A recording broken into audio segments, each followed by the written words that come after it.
और सबसे भरोसेमंद शो, सबसे भरोसेमंद चैनल पर बड़ी बहस का समय शुरू हो चुका है इंडिया न्यूज हरियाणा पर। नमस्कार, मैं हूं यतेंद्र शर्मा। किसानों के नाम पर पंजाब से शुरू हुई कांग्रेस की खेती बचाओ यात्रा आज हरियाणा में एंट्री तो कर गई, लेकिन बॉर्डर पर राहें आसान नहीं रही।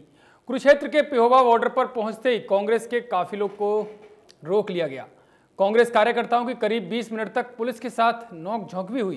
पुलिस के आला अधिकारी कोविड-19 के नियमों की दुहाई देते रहे तो कार्यकर्ताओं की भीड़ आगे बढ़ने पर आमादा थी। ट्रैक्टर पर सवार राहुल गांधी पिहोवा पहुंचे तो उनके सम्मान के लिए अनाज मंडी में मंच सजा था।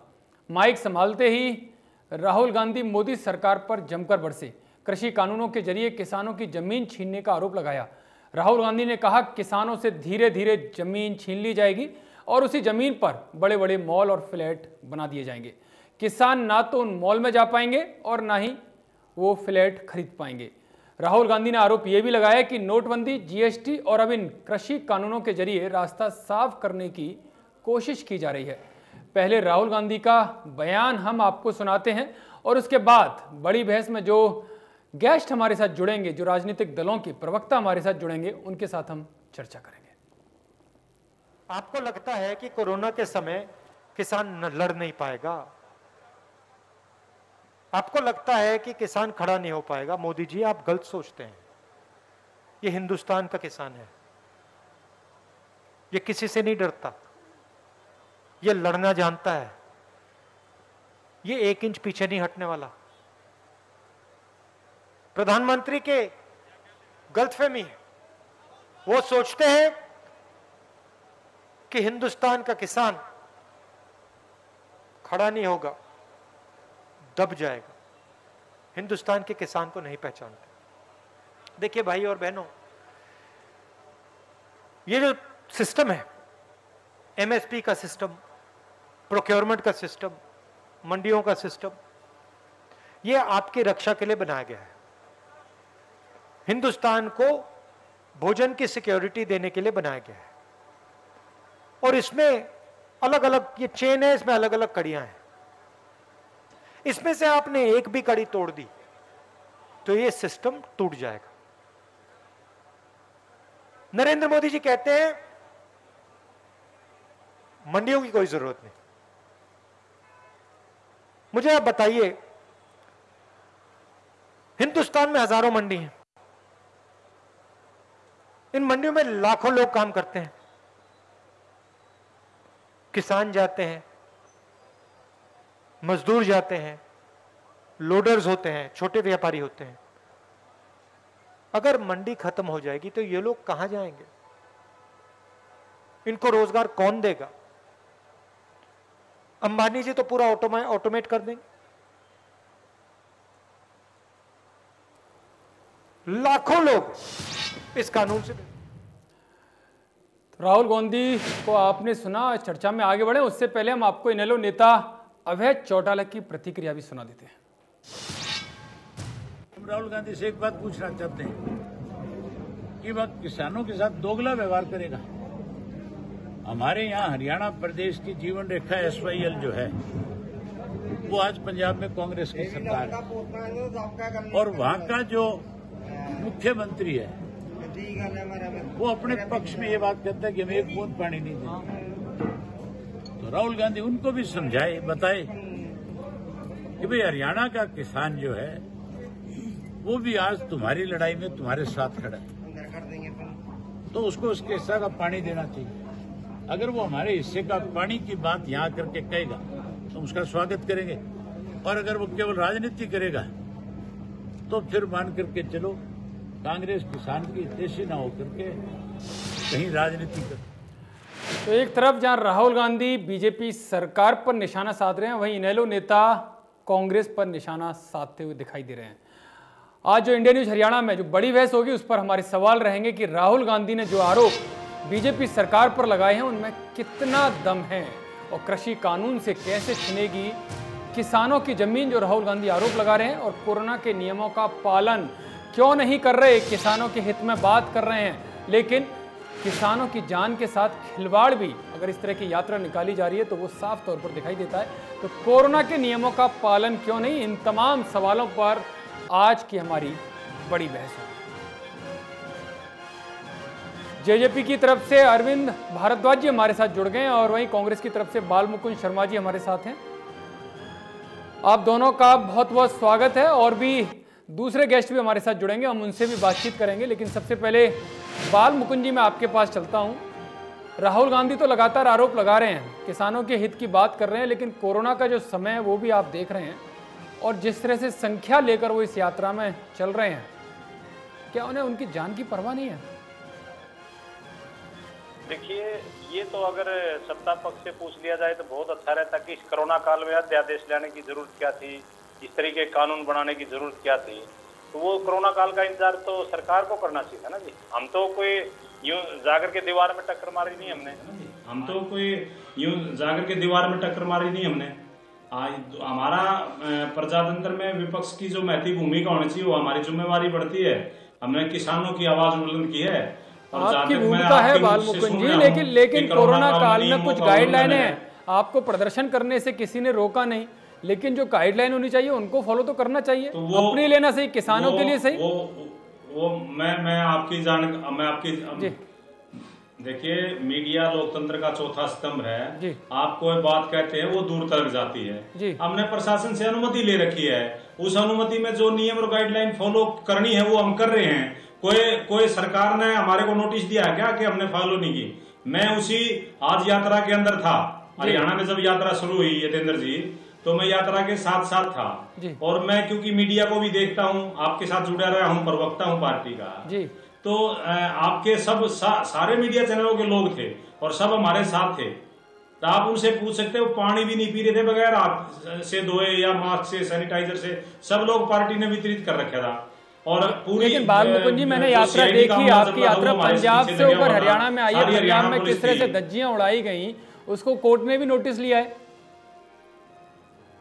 कहीं भी कोरोना की गाइडलाइन का को फॉलो नहीं किया। पंजाब के लिए जिम्मेवार पंजाब कांग्रेस का वो उनकी जिम्मेवारी, आप उनसे लेकिन नेता तो राहुल गांधी वहां पर भी थे जी। अगर जिम्मेदारी तो इसका मतलब आप साफ कह रहे हैं कि राहुल गांधी की जिम्मेदारी है। जो यतेंद्र जी, आप बात सुनिए, हमारा एक नदी पे संगम हुआ, नदी से परली तरफ पंजाब के लोग थे और उसके बाद हमने हरियाणा में उनको रिसीव किया। हमारी अध्यक्ष कुमारी शैलजा जी जिस तरीके से धर्म क्षेत्र कुरुक्षेत्र में भगवान श्री कृष्ण सारथी बने थे अर्जुन के, ऐसे ही आज कुमारी शैलजा जी सारथी बनी थी राहुल गांधी जी के। सारथी तो बनी, लेकिन कोरोना को फॉलो करने के लिए, क्योंकि राहुल गांधी तो लगातार भीड़ की भीड़ लेकर आए और देखा किस तरह से धज्जियां उड़ाई गई नियमों की। देखिए, इतने बड़े नेता हैं, वो राष्ट्रीय अध्यक्ष रहे हैं कांग्रेस पार्टी के और भावी भी राष्ट्रीय अध्यक्ष हैं वो जी। तो संभावित बात है, उनको चाहने वाले बहुत लोग हैं, देखने वाले बहुत हैं, उनके परिवार की। चलिए बाल मुकुंद जी, लेकिन इसका मतलब ये नहीं है कि लोगों की जान के साथ खिलवाड़ करें। राष्ट्रीय नेता हैं, बड़े नेता हैं, तो और ज्यादा जिम्मेदारी के साथ उनको इस तरह की यात्रा निकालनी चाहिए। अरविंद जी हमारे साथ जुड़े हैं जेजेपी से। अरविंद जी, आज किसान हित की आप बात कर रहे हैं, लेकिन कई किसान संगठनों ने आपके नेता के घर के बाहर प्रदर्शन किया। किसान नाराज हैं, क्या चिंता नहीं है किसानों की?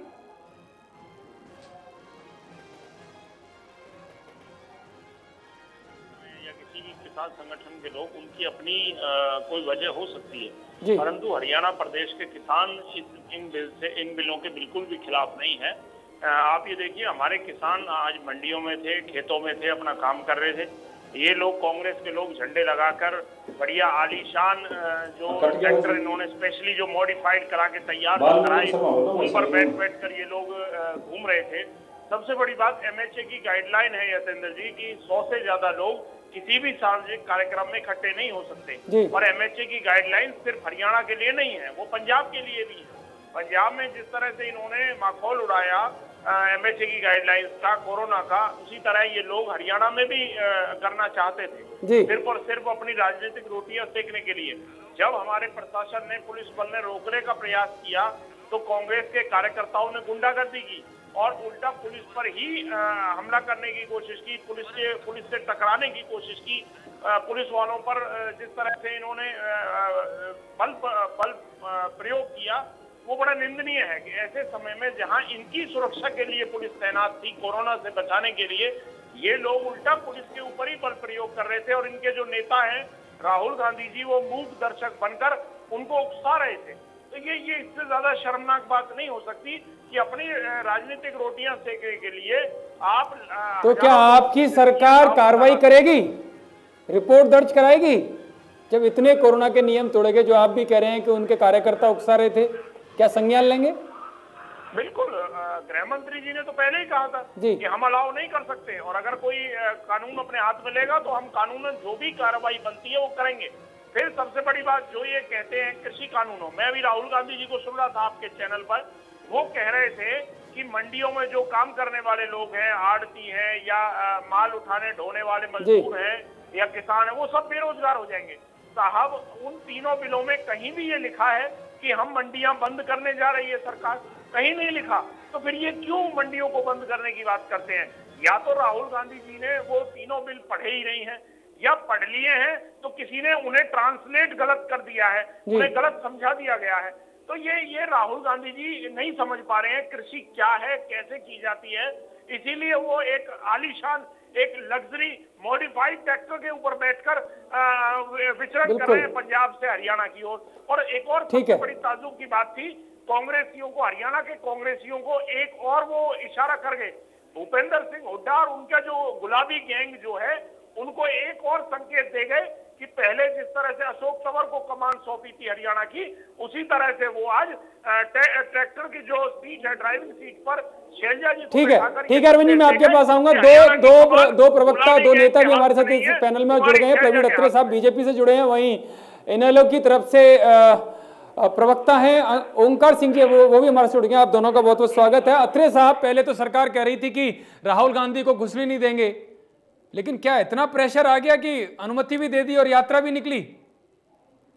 कहीं ना कहीं प्रेशर में है सरकार कि राहुल गांधी को झुंड के साथ नहीं घुसने देंगे जी। अगर राहुल गांधी ये चाहते हैं कि वो पंजाब से झुंड लाके हरियाणा के नागरिकों के जीवन को खतरे में डालें, ऐसा हम नहीं होने देंगे जी। मुख्यमंत्री जी ने भी और गृह मंत्री ने भी बड़ा स्पष्ट कहा था कि राहुल गांधी आए, हरियाणा के लोगों को साथ लेके अपना जो धरना है, प्रदर्शन है या यात्रा है करें, लेकिन पंजाब से झुंड नहीं लाने देंगे। और वही हमने किया भी। जैसे कांग्रेस के प्रवक्ता स्वयं कह रहे थे कि हम नदी के किनारे पंजाब के लोग आए, हमने वहां से राहुल जी को रिसीव कर लिया, हम उनको तो यही हम कह रहे थे कि आपको पंजाब से झुंड नहीं लाने देंगे। अब आती है दूसरी बात। देखिए, मैं सुन रहा था जब आप कांग्रेस के प्रवक्ता से आपने एक बहुत बेहतरीन सवाल किया। आपने सवाल किया कि क्या आपको किसानों की चिंता नहीं है? यतीन्द्र, एक बात तो ये आप भी समझे, मैं भी और पूरा प्रदेश समझता है कि कांग्रेस की प्राथमिकता में किसान ना पहले थे ना आज है।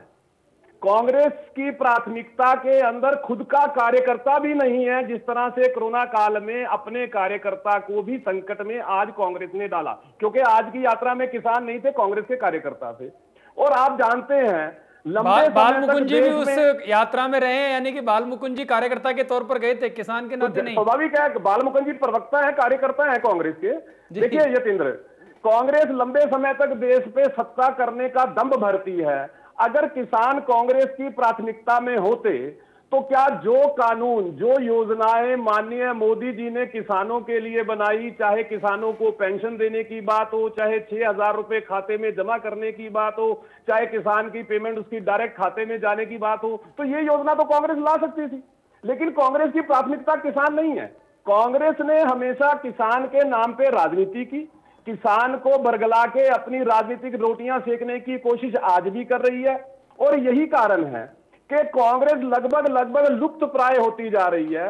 और मेरा मानना यह है कि आने वाले चुनाव तक शायद कांग्रेस का अस्तित्व भी नहीं लेकिन प्रवीण जी, आप कह रहे हैं आने वाले चुनाव में अस्तित्व नहीं होगा, लेकिन राहुल गांधी ने साफ कहा है और कांग्रेस की तरफ से भी साफ हुआ है कि अगर सरकार उनकी जैसे ही आएगी, इन बिलों को वो रद्दी के टोकरे में डाल देंगे, बिल को 10 दिन के अंदर अंदर खत्म कर देंगे। यतीन्द्र, मेरा एक सवाल है यहाँ पे कांग्रेस से भी और राहुल गांधी से भी जी। पंजाब के अंदर 2006 के अंदर कैप्टन अमरिंदर मुख्यमंत्री थे, उन्होंने एपीएमसी अमेंडमेंट एक्ट 2006 पंजाब में लागू किया था, आज भी लागू है। कैप्टन राहुल गांधी ने क्यों नहीं रद्द कर दिया? वो 2006 से वो वहां पे लागू है। प्राइवेट मंडी बनाने का एक्ट लगा रखा है, प्राइवेट मंडियों से बाहर खरीद हो सकती है, ये तो 2006 से कर रखा है पंजाब कांग्रेस ने जी। ये आप समझिए कांग्रेस के पाखंड। ठीक है, बिल्कुल, ये कांग्रेस का पाखंड और दोहरा चरित्र है। राहुल गांधी क्यों नहीं रद्द कर देते पंजाब में?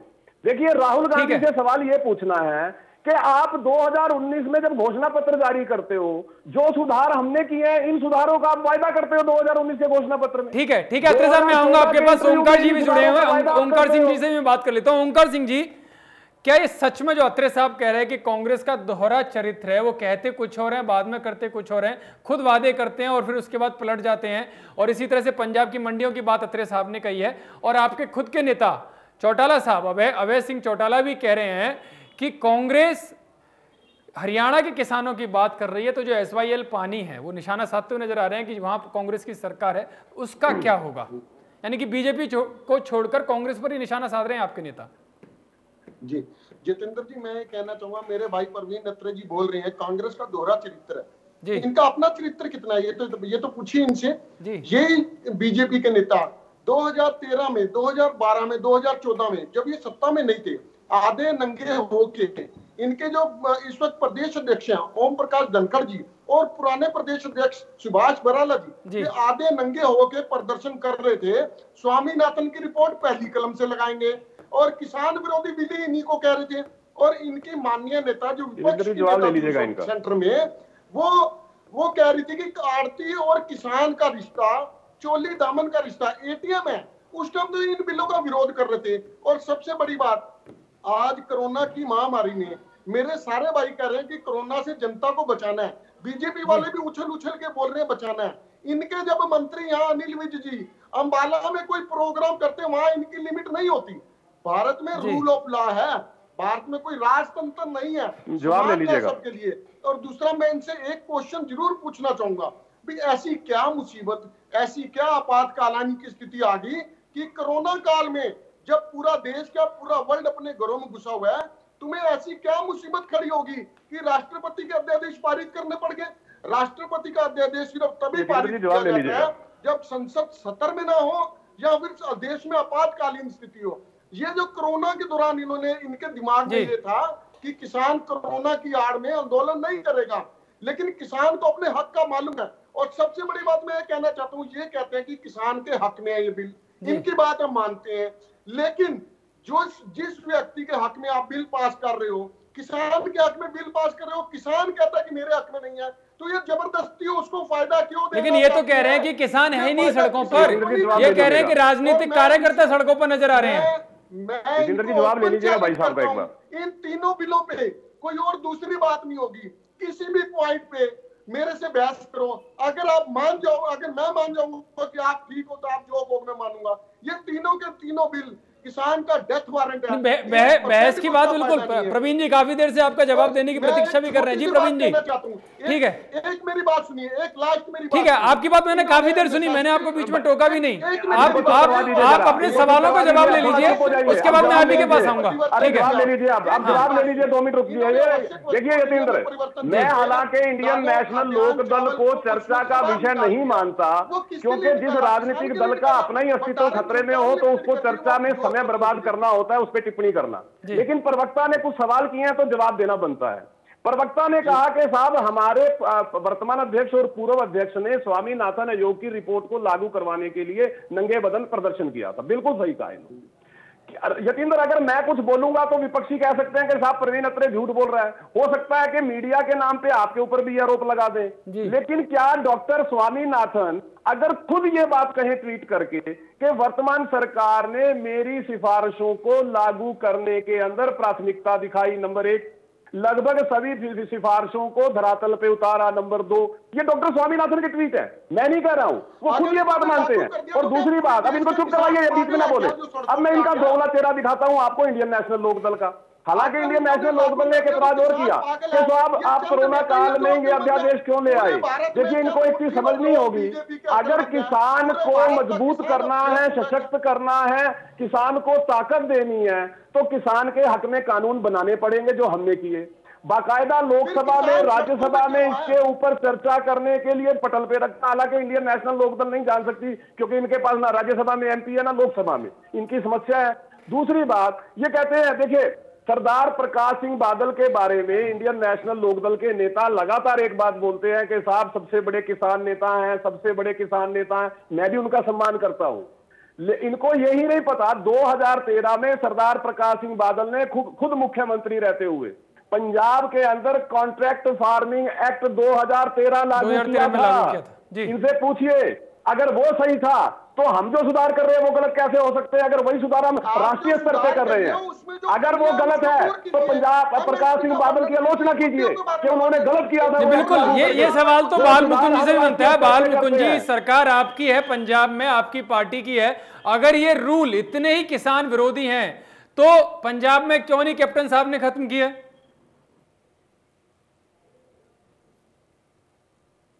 नहीं, आप हरियाणा पंजाब की राजनीति के बारे में अगर दिलचस्पी रखते हैं या जानकारी रखते हैं, आप प्रवक्ता बीजेपी के कह रहे हैं कि प्रकाश सिंह बादल ने वहां कॉन्ट्रैक्ट फार्मिंग एग्रीमेंट 2013 लागू किया, ये तो उसमें सहभागीदारी थी इनकी, ये वही काम इन्होंने 2013 में किया, वही आगे 2020 में किया। लेकिन कैप्टन साहब की सरकार आई तो वो खत्म कर सकते थे अगर वो किसान विरोधी थे। बाल मुकुंद जी, मेरा सवाल सुनिए।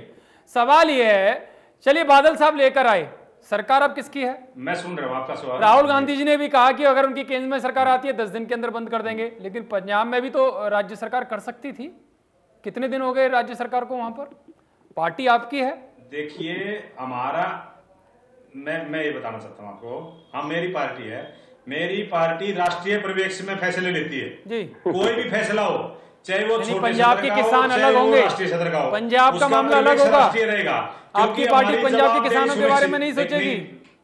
नहीं, वो राष्ट्रीय, मैं क्या कहना चाहता हूँ यतेंद्र जी, वो हमारा जो फैसला होगा, जब केंद्र में हमारी सरकार आएगी तो इनके जो ये विधेयक 3 लेके आए, जो इन्होंने कानून बनाया, हम उसमें एक आमूल परिवर्तन करेंगे कि एमएसपी की गारंटी का चौथा बिल लेके आएंगे। ठीक है, केंद्र में तो जब सरकार आएगी बाल मुकुंद जी तब देखेंगे, तो राहुल गांधी भी कह रहे हैं, लेकिन पंजाब में तो आपकी पार्टी की मेजोरिटी की सरकार है, वहां तो आप अभी भी कर सकते हो। पंजाब में तो एमएसपी दे ही रहे हैं ना जी, पंजाब में तो एमएसपी दे ही रहे हैं। हमारा मुद्दा उस चीज से है नहीं। एमएसपी तो अभी भी दे रहे हैं। पंजाब में कानून बनाया क्या एमएसपी की गारंटी रहेगी? क्या राज्य सरकार ऐसा कानून लेकर आई है विधानसभा में? वो हम बना देंगे। नवजोत सिंह सिद्धू ने खुद कहा कि पंजाब सरकार लेके आए। देखिए कांग्रेस के नेता कह रहे हैं ये बात, और कैप्टन अमरिंदर जवाब नहीं देते उसकी बात का। हम लेके आएंगे। समझिए इनका दोहरा चरित्र। मैं ये कह नहीं, हम देंगे ना। कैप्टन अमरिंदर को जवाब देने की जरूरत नहीं है। जो नवजोत सिद्धू ने कहा, और मैं कांग्रेस की तरफ से उसके बारे में राष्ट्रीय स्तर पर जब हमारी केंद्र में जी बोलिए आप अपनी बात पूरी। मैं बताता हूं ना आपको, जब केंद्र में कांग्रेस सत्तासीन होगी तो जब कांग्रेस केंद्र में सत्तासीन होगी, किसान कैसे भरोसा करेंगे जब राज्य में ही नहीं कर पा रहे? आपकी पार्टी की फुल बहुमत के साथ सरकार है, जब आप वहां पर ही कोई एक्शन नहीं लिया यतेंद्र जी, तो केंद्र में कैसे विश्वास करें? ये अरविंद जी, क्या ऐसी पार्टी पर विश्वास किया जा सकता है? पंजाब में कोई दिक्कत हो सकती है कांग्रेस को? हमारी सरकारें हैं, अगर वो पुराने कानून को बदलना चाहे विधानसभा में? अरविंद जी, हमारी सरकारें हैं, हम वहां इस केंद्रीय कानून को चैलेंज करेंगे। केंद्र के बिल, राज्य के कानून को तो करवा लीजिए सर। पंजाब में भी चैलेंज करेंगे। अरविंद जी, राज्य का कानून तो अपने आप हो जाएगा ना, राज्य का कानून तो अपने आप हो जाएगा। कैसे हो जाएगा सर? एक मैसेज तो दे सकते हो ना कि राज्य के कानून को करने के लिए वहां तो आपको किसी की जरूरत भी नहीं है, आपकी खुद की सरकार है। अगर आप राज्य में कर लेंगे तो पूरे देश में मैसेज चला जाएगा कि कांग्रेस पार्टी किसानों के साथ है। केंद्र के कानून को अगले 3-4 दिन में हम सुप्रीम कोर्ट में चैलेंज करने जा रहे हैं। चलिए, बहुत अच्छा जी अरविंद जी, हम चैलेंज करने जा रहे हैं, आप देख लेना। ठीक है बाल मुकुंद जी, ठीक है। हाँ अरविंद जी, जब पंजाब में प्रदेश सरकार ही कानून लाई है तो प्रदेश सरकार को ही ये अधिकार है कि वो उस कानून को रद्द कर सकती है। इसका मतलब इनकी नीयत ठीक नहीं है। ये सिर्फ विरोध करने के लिए सरकार का विरोध कर। एक मिनट, मैं आपके बीच में एमएसपी की बात तो सर मोदी सरकार भी कर रही है। एमएसपी की सरकार, एमएसपी की बात हरियाणा सरकार भी कर रही है। मना तो कोई नहीं कर रहा, ना आपकी सरकार कर रही है ना इनकी कर रही है। आप किसानों के चहेते हैं ना, पंजाब की सरकार हमारा इस्राइल का पानी दबा कर बैठी है। क्यों नहीं कहते राहुल गांधी पंजाब गए थे ना कल, पंजाब में जाकर बोलते कि इस्राइल का पानी हरियाणा को दे दो। आपके नेता क्यों नहीं बोले? हरियाणा बिल्कुल बिल्कुल, और यही इनेलो नेता ने कहा है, अभय सिंह चौटाला ने, कि हरियाणा के किसानों का साथ आपको चाहिए, तो एसवाईएल की भी बात कीजिए। एक मिनट, जो हरियाणा के कांग्रेस के नेता बॉर्डर पर फूल मालाएं लेकर खड़े थे, वो लोग उनके मुंह क्यों सिल गए थे? उनके मुंह में दही जमी हुई थी क्या? वो बोले क्यों नहीं राहुल गांधी से कि इनसे बोलिए अमरिंदर सिंह जी से हमारा हरियाणा का पानी दे दें? सिर्फ इन्हीं की वजह से तो रुका हुआ है। अगर पंजाब सरकार पानी दे दे तो कोई रोक नहीं है, कोई अधिकार नहीं है इस्राइल के पानी में। ये इनकी नीयत खराब है, देना नहीं चाहते। और यहाँ हरियाणा में आकर ये किसानों को एसआईटी बनते हैं और पंजाब में जाकर किसानों का गला घोट के आए हैं। वहाँ के बिल तो रद्द कर नहीं सकते। ठीक है, यहाँ ये कहते हैं कि यहाँ एमएसपी का कानून खत्म हो रहा है, वहाँ भी तो जी ओंकार जी, होगा। तो ओंकार जी, एसवाईएल का पानी कितना जरूरी है हरियाणा के लिए? क्या राहुल गांधी वहां पर गए थे, उन्हें बात करनी चाहिए थी? अभय जी ने भी ये बात कही है हरियाणा की जी। और मैं अपने भाई को ये पूछना चाहूंगा, पिछले 5 साल के अंदर में मोदी जी की सरकार थी, वो बीजेपी की है कांग्रेस की है, और पंजाब में इनका गठबंधन था, तब इनके मुंह में दही जम गई थी क्या? तब क्यों नहीं लेके आए पानी? जबकि सुप्रीम कोर्ट ने आदेश भी दे रखा है। नियत इनकी भी खराब है, अगर कांग्रेस की खराब है नियत और नीति इनकी भी खराब है। और मैं अपने भाई परवीन अत्री जी को खुला चैलेंज करता हूँ, अगर ये कहते हैं कि किसान के हक में बिल है, मेरे को एक पॉइंट बताइए, मैं उसका जवाब दूंगा। एक पॉइंट जो किसान के हक में, सिर्फ एक पॉइंट बताइए। अरे ये तो सारे के सारे बिल ही भाई किसान के हित में है, किसान के हक में है मित्र। आपको नहीं समझ में आ रहा, आप एक पॉइंट विरोध का बता दीजिए। अब ये सारे के सारे पूरे बिल किसान के हित में है। पहली चीज, किसान को आजादी है कि मंडी से बाहर भी अपनी फसल बेच सकता है, अपनी शर्तों पे बेच सकता है, अपनी कीमत पे बेच सकता है। आप मुझे ये बताइए कि कौन सा ऐसा बिंदु है जिसपे आपको एतराज है? देखिए, एक एक करके बात करेंगे तो बात हो पाएगी, इस तरह से समझ में नहीं आएगा कौन क्या कह रहा है। आपने ओंकार जी, आपने सवाल किया तो जवाब देने दीजिए। हाँ, अब सुनिए, देखिए जितेंद्र, ऐसा है, पहले तो आपने पहला सवाल भी जब एनएलडी के मित्र से किया था, कांग्रेस के बारे में किया था। दूसरा सवाल अपने नेता की लाइन से अलग जा रहे हैं। ओंकार जी अलग कह रहे हैं और अभय सिंह चौटाला जी कुछ अलग कह रहे हैं। मैं वही कह रहा हूँ, लेकिन यहाँ प्रवक्ता लगातार कांग्रेस का बचाव कर रहे हैं। क्या एनएलडी कांग्रेस में मर्ज तो नहीं होने जा रही? जो लगातार प्रवक्ता कांग्रेस के सवाल के ऊपर भी जवाब नहीं दे रहे, मुझे तो शक ये हो रहा है कहीं ऐसा तो नहीं है कि मर्ज होने जा रही है कांग्रेस में। प्रवक्ता ने सवाल कुछ और पूछा, प्रवक्ता का जवाब कुछ और आता है। अब मैं एक और बात कहना चाहूंगा, इनको एक मिनट चुप कीजिए। देखिए यार, कांग्रेस के प्रवक्ता ने 2-3 बातें कही, हमारे बड़े सीधे सवाल है।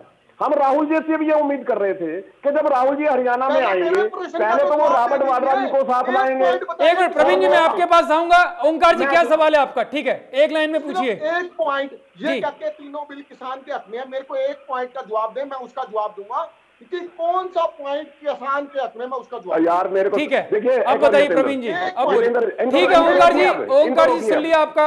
अब प्रवीण जी। जितेंद्र, ये तीनों के तीनों बिल पूरे के पूरे किसान के हक में है, पूरे के पूरे। कोई एक पॉइंट आप बताइए कि जो आपको गलत लग रहा हो, मैं उसका जवाब दूंगा। लेकिन अब इनको चुप करवाइए, इनको पहले जितेंद्र चुप कराइए, बीच में ना बोले, आराम से जवाब सुने पहले। अब जितेंद्र, सवाल यहाँ पे क्या है कि हम ये कह रहे थे कि राहुल गांधी जी जब हरियाणा में आए, कम से कम राहुल गांधी जी रॉबर्ट वाड्रा जी को साथ लें, अपने जीजा जी को, क्योंकि उनको जो मुफ्त में जमीनें हुड्डा साहब ने दी हैं उन्हें पौने दाम में, वो जमीनें हमारी वापिस कर जाए। जो हुड्डा साहब ने 6000 एकड़ जमीन झज्जर के अंदर रिलायंस को दी है, वो हमारी जमीन वापिस कर जाए। जो हुड्डा साहब के अध्यक्षता में कमेटी की सिफारिशें 2010 में की थी, वो लागू क्यों नहीं हुई, उसका जवाब हमें दे जाए। स्वामीनाथन आयोग की रिपोर्ट को 8 साल अपने पांव के नीचे क्यों दबा के बैठे रहे, उसका जवाब हमें दे जाए। हम तो उम्मीद कर रहे थे कि राहुल जी आएंगे, इन सभी सवालों का जवाब उनसे पूछेंगे कि आपने 2013 के अंदर अजय माकन के साथ प्रेस कॉन्फ्रेंस करते हुए इन्हीं सुधारों की वकालत की थी। अब विरोध कर रहे हैं। एक मैंने जो राहुल गांधी का वो जो बयान सुना, उसमें वो कह रहे हैं कि धीरे धीरे सारी जमीनें अडानी अंबानी को दे दी जाएंगी। अडानी अंबानी का जो सवाल बार बार राहुल गांधी करते हैं, तो मेरा सीधा सा सवाल है ये जो बिजनेसमैन है, ये अंबानी वगैरह तैयार किसके सरकार में हुए? ये अंबानी कैसे बने? इतना बड़ा बिजनेस घराना कैसे बना? किसकी सरकार में? देखिए, पहले तो बीजेपी के साथी प्रवक्ता कह रहे थे, इनकी तो चलो हमारे वैसे भी साथी हैं, मिलने वाले हैं। मैं बीजेपी के अध्यक्ष को कोट करता हूं जी। बीजेपी के अध्यक्ष भी कल ये कह रहे थे कि रॉबर्ट वडेरा जी आए। देखिए, पहले तो बात है कि ये पारिवारिक संस्कार होना चाहिए, हमें पारिवारिक संस्कार किसी को नहीं करनी चाहिए। देखिए बालमुकुंद जी, यहाँ हरियाणा प्रदेश के किसानों की जमीन का सवाल है जो आपने लूटी है, जो रॉबर्ट वाड्रा को दिया उन्हें पुणे दाम में, आप उसकी बात कीजिए। इसमें पारिवारिक का मतलब नहीं है। आप परिवार के नाम पे हरियाणा प्रदेश के किसानों को थोड़ी लूट लोगे। सुन लीजिए, यतेंद्र जी को रोकिए। यतेंद्र जी, जी बिल्कुल ठीक है, ये आपने अपनी बात कीजिए, इनको रोकिए आप।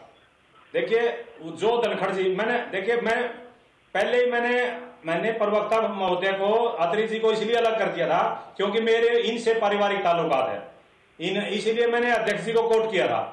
और आप मुझे यानी कि पार्टी से बड़ा पारिवारिक मामला हो गया आपका, अत्री जी को आप बोलेंगे नहीं कुछ? मैं ये कह रहा हूं, नहीं, मैं ये कह रहा हूं, जीजा जी की बात कहना गलत है। मैं केवल इस बात पे कहना चाहता हूं, सुनो मेरी पूरी बात पूरी होने दीजिए, मेरी बात पूरी होने दीजिए। मैं ये कह रहा हूं, वो रॉबर्ट वडेरा व्यापारिक उनके हित हैं, व्यापारिक दृष्टि से उन्होंने जवाब दिया है। देखिए, मान गए अब ये कि व्यापारिक हित मान रहे हैं खुद। और श्रीमती सोनिया गांधी जी, प्रियंका गांधी जी, ये सार्वजनिक जीवन, सुनिए पूरी बात होने दीजिए जितेंद्र जी, बात का जब निचोड़ आएगा जब पूरी बात हो जाएगी। लेकिन आजकल तो वाड्रा जी हर जगह नजर आते हैं उनके साथ, ये खुद मान रहे हैं कि व्यापारिक हित है और यही हम कह रहे हैं। रॉबर्ट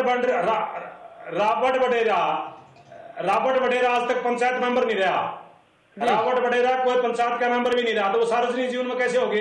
वो कोई हरियाणा प्रदेश के किसानों की जमीनें जो उनको दी हैं, वो क्यों दी प्रभु, वो वापिस बात कर रहे हैं।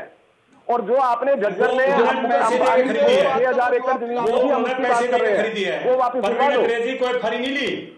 मेरा सवाल कुछ और है बालमुकुंद जी, मेरा सीधा सा सवाल था, अडानी अंबानी पर जो निशाना साधा जाता है वो किसके समय में बने? इतना बड़ा बिजनेस घराना किसके समय में बना? किसकी सरकार थी? सीधा सा सवाल, एक लाइन का सवाल है, मैं कुछ घुमा फिरा कर नहीं पूछ रहा हूँ आपसे। ये मेरा यतेंद्र जी, मैं उसका जवाब देता हूँ, ये मैं आपको जवाब देता हूँ। ये मेरे हिंदुस्तान की खूबी है, जब हमारा देश आजाद हुआ सब लोग बराबर थे, उसके बाद जिन्होंने मेहनत की है, अपना परिश्रम किया है, यानी कि अंबानी ग्रुप ने मेहनत की है, कोई 4-5 साल में नहीं बने, आप यही कहना चाहते हैं? बिल्कुल की है। ठीक है अरविंद जी, अब तो क्लियर हो गया, अंबानी पर आरोप राहुल गांधी लगाते हैं, लेकिन बालमुकुंद जी कह रहे हैं कि मेहनत करके वो उतने बड़े हुए हैं। अरविंद जी नहीं, तो निशाना क्यों, फिर राजनीति क्यों? अरविंद जी ठीक है, बालमुकुंद जी मैं आऊंगा आपके पास, ठीक है, मैंने आपकी पूरी बात सुनी है, अब अरविंद जी से ही बात कर लेने दीजिए, उनको भी समय दीजिए, ठीक है, वो भी चर्चा में। जी अरविंद जी, नहीं, आप मेरी बात पूरी होने दीजिए। अरविंद जी अपनी बात कहिए, पहले बात पूरी होगी, ठीक है, मैंने सुन लिया, पहले मेरी बात पूरी होगी, फिर आगे मेरी बात पूरी होगी। मैं ये कहना चाहता हूँ, बहस इस तरह से नहीं हो पाएगी अरविंद जी, अरविंद जी को बोलने दीजिए, बालमुकुंद जी ठीक है। हाँ गलत तरीके से अंबानी जी और अडानी जी गलत तरीके से आगे बढ़े, वो लोग उन्होंने मेहनत की। अगर गलत तरीके से भी बने हैं तो कब? कोई 4-5 साल में नहीं बने हैं बालमुकुंद जी, अधिग्रहण किया। सरकार किसकी थी उस दौरान अगर गलत तरीके से बने हैं? ये तो फिर आप लोगों की सरकार की जिम्मेदारी है। मेहनत की थी जी, उनके जब उनके पिताजी अंबानी जी थे, उन्होंने मेहनत करके आगे बढ़ाया। अब ये जो बच्चे हैं इन्होंने मेहनत नहीं की, ये इस तरह के कंधे पड़ा रहे हैं। रॉबर्ट वाड्रा कैसे इतने बड़े आदमी बन गए, इनके बारे में तो बताएं। देखिए, इतने बड़े व्यापारी कैसे बन गए? अंबानी अडानी जो है,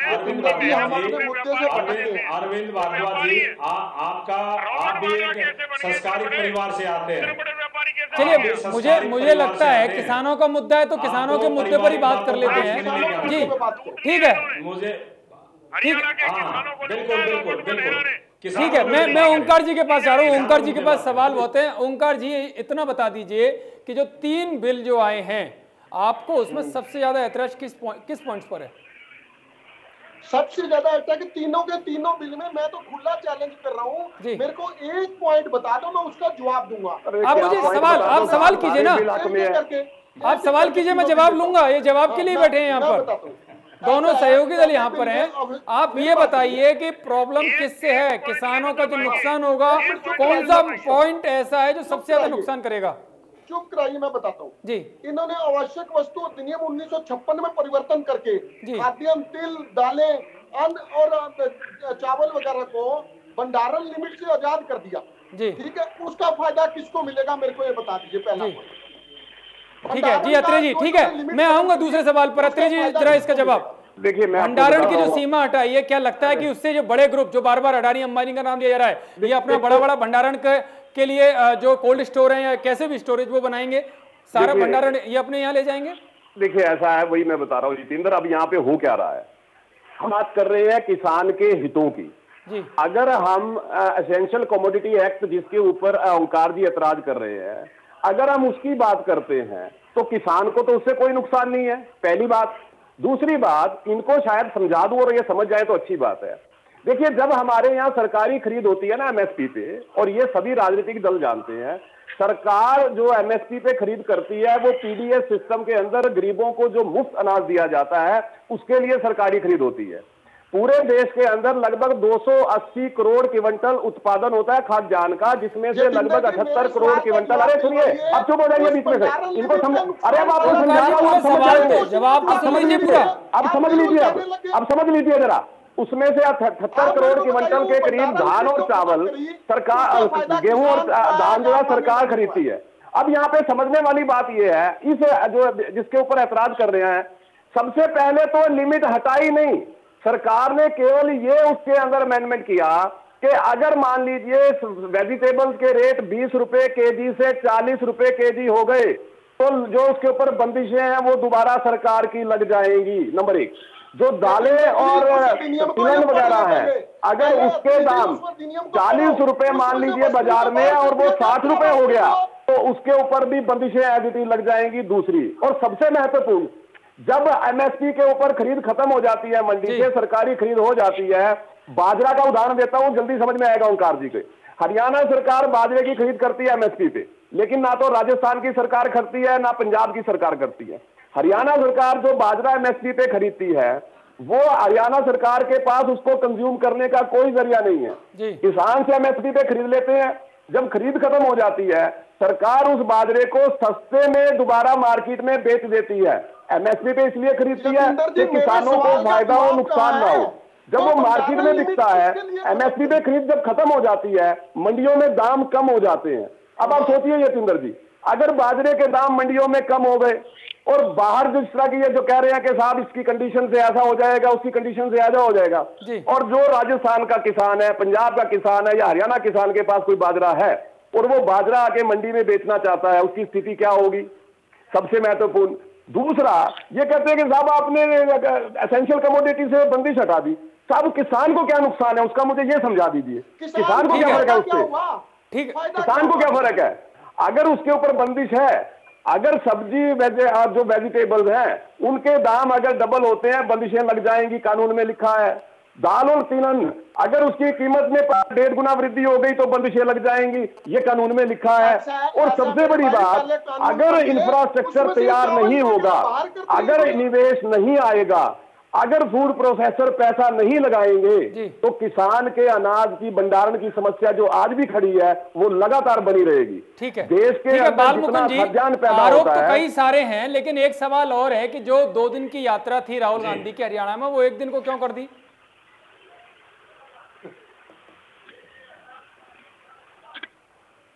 ये जो यात्रा 1 दिन की है, इसमें ये आप नहीं सोच सकते कि हो सकता है हमने भी ध्यान रखा हो कि अगर क्राउड ज्यादा बढ़ती है तो कोरोना काल है, हम अपना संदेश 1 दिन में ही दे देंगे। नहीं, बिल्कुल सोचेंगे, आप बताएंगे तो सोचेंगे, बिल्कुल उस पर बात भी करेंगे। वो पॉजिटिव नहीं दिखाई दिया आपको, अब आप 1 दिन का पूछ रहे हैं। नहीं, हम तो आपसे सवाल कर रहे हैं ना, पॉजिटिव तरीके से जवाब तो आपको देना है।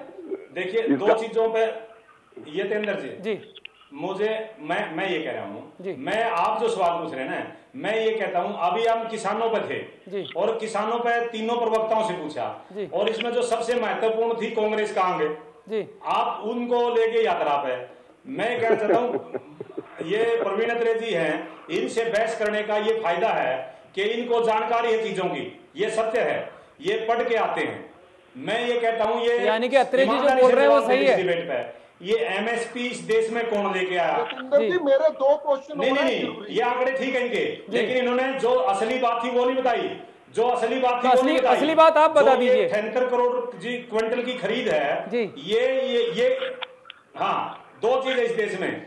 एक तो एमएसपी कांग्रेस लेके आई, बीजेपी लेके आई 72 भरपाई योजना। बीजेपी एक दूसरी बात जो सबसे बड़ी आत्रे जी ने कही, 78 करोड़ क्विंटल जो ये खरीद करती है गवर्नमेंट, लोगों में बांटती है, वो खाद्य सुरक्षा कानून कांग्रेस लेके आई। जो खाद्य सुरक्षा कानून कांग्रेस लेके आई, और इससे पहले आज से 30-35 साल पहले हम जो हमारा देश तेल खरीदता था उसके बदले हम अनाज देते थे दूसरे देशों को, वो कानून भी कांग्रेस लेके आई। वो हम अनाज देने में सक्षम कब हुए? पहले तो हमारे पास अनाज उत्पादन ही नहीं था। जब हम हरित क्रांति लेके आए तो उसके बाद हम अनाज उत्पादन इतना करने लगे, देश की जो तेल जरूरतें थी उसके बदले हम अनाज वहां देने लगे। ठीक है। उसके बाद अगर हम खाद्य सुरक्षा कानून जो लेके आए गरीब आदमी के लिए, लेकिन ये किसान बिल भी तो आप ही लेकर आ रहे थे, आपके घोषणा पत्र में था बालमुकुंद जी, दिक्कत कहाँ हो गई? इसलिए मैं कहना चाहता हूँ जो कांग्रेस के जो पॉजिटिव चीजें हैं, कांग्रेस ने इस देश में जो पॉजिटिव किया और जिसके दूरगामी परिणाम इतने अच्छे हुए कि आज कोई भूख से नहीं मरता, गरीबी से जिस तरीके से आज देश उभरा है वो कांग्रेस की बदौलत है। आज गरीबी रेखा के नीचे कितने लोग हैं और देश की आजादी के समय कितने % लोग थे? ये परसेंट तो आजादी के समय से और अब तक किसने राज किया? जिम्मेदारी तो जिसकी सरकार होगी उसी की होगी। नहीं जितेंद्र, मैं जवाब देना चाहता हूँ इनका।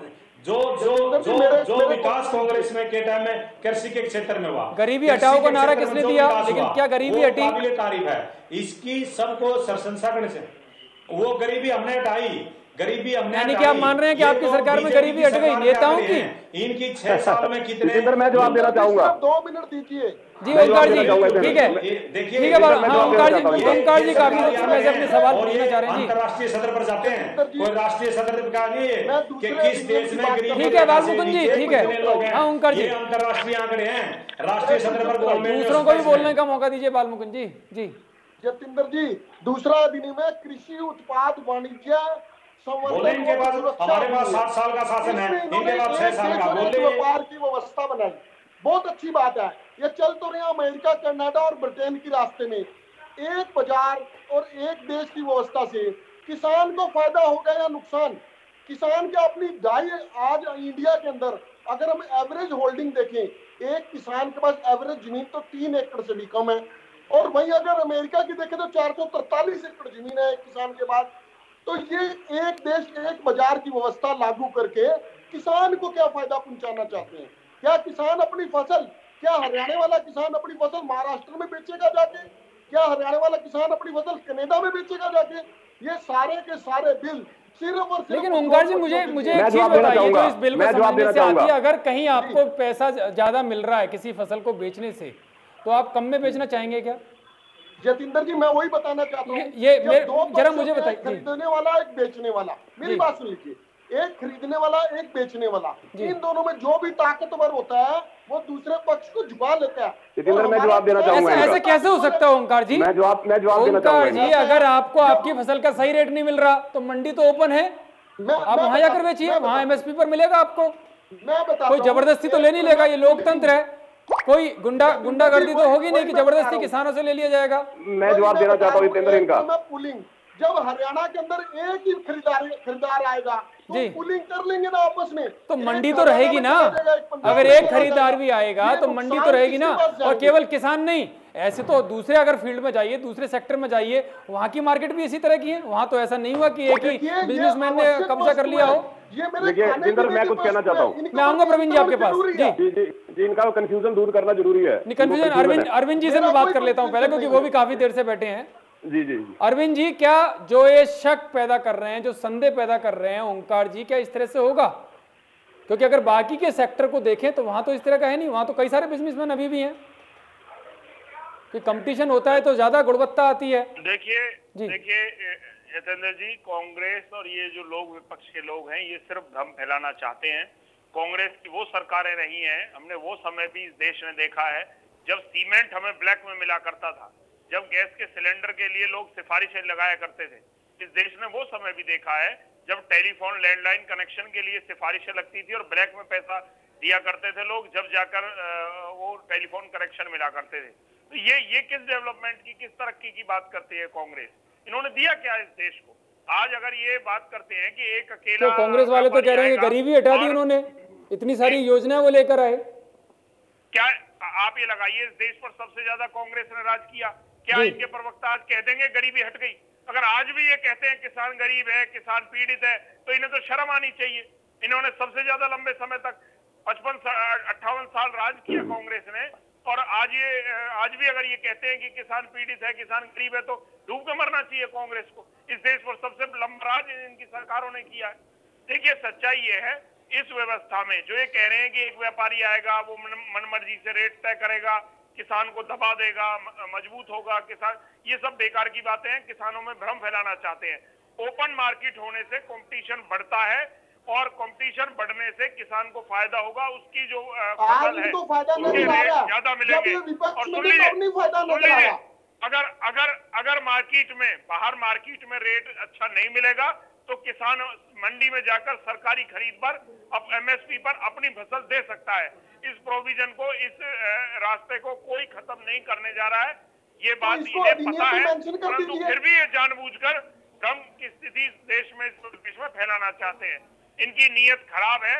ये किसान की तरक्की नहीं होने देना चाहते, ये किसान को कमजोर रखना चाहते हैं, ये किसान को सरकार के आगे मोहताज रखना चाहते हैं, किसान को मजबूर करके रखना चाहते हैं कि किसान सिर्फ और सिर्फ हाथ जोड़कर इनके आगे बैठा रहे। हमारी सरकार चाहती है किसान आत्मनिर्भर हो, किसान जतिंदर जी, आज से 2 वर्ष पहले ये जेजेपी वाले विरोध कर रहे थे, तब ये गलत सही कीमत वसूले। जी ओंकार जी, ठीक है। यतिंदर, मैं कुछ कहना चाहता हूँ। यतिंदर, मैं कुछ कहना चाहता हूँ। 2 वर्ष पहले इन्हीं नियमों का विरोध कर रहे थे, तब ये ठीक थे, आप ठीक है। यतिंदर जी, मैं कुछ कहना चाहता हूँ। आप रहने दीजिए, आपको जानकारी यतिंदर जी, मैं कुछ कहना चाहता हूँ। करिए, बिल पढ़ा है आपने? यतिंदर जी, आप बिल पढ़ के मेरे से खुली बात कीजिए, मेरे को जिस मर्जी पॉइंट में पूछिए।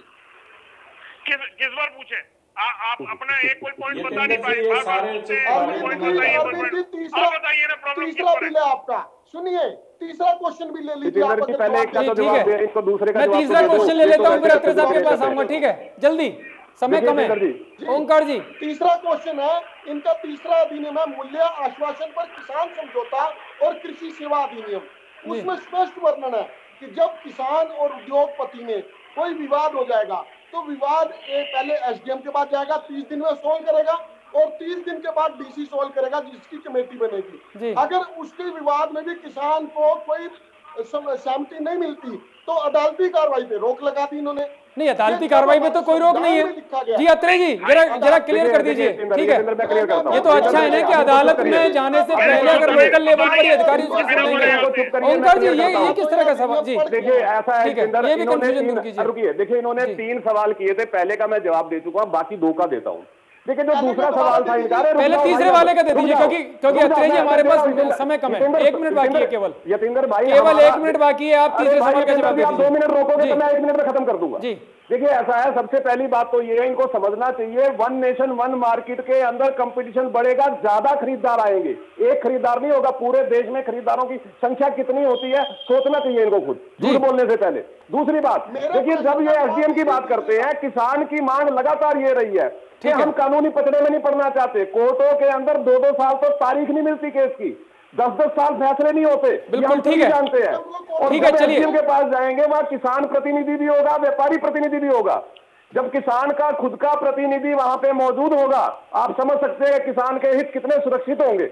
1 महीने में फैसला, ठीक है, किसान के सुरक्षित होंगे, ये मोदी सरकार का दावा है। लेकिन अपोजिशन है कि बार बार सवाल उठा रहा है कि किसान के हित में ये बिल नहीं है। लेकिन मोदी सरकार जो तीनों बिल लेकर आई है, उनके प्रवक्ताओं का दावा है, सरकार की तरफ से भी दावा है कि ये बिल काफी फायदेमंद रहेंगे, आय बढ़ाने वाले होंगे। फिलहाल आप सभी हमारे साथ इस बड़ी बहस में जुड़े, आप सबका बहुत बहुत धन्यवाद। तो ये बड़ी बहस थी जिसमें किसानों के मुद्दे पर राहुल गांधी जहां सड़कों पर उतर आए हैं, वहीं हरियाणा सरकार और खासकर मोदी सरकार का ये कहना है कि जब ये बिल लागू हो जाएंगे और जब इसका फर्क देखने में नजर आएगा, तो खुद किसान समझ जाएगा कि किसने किसके हित में फैसला लिया है।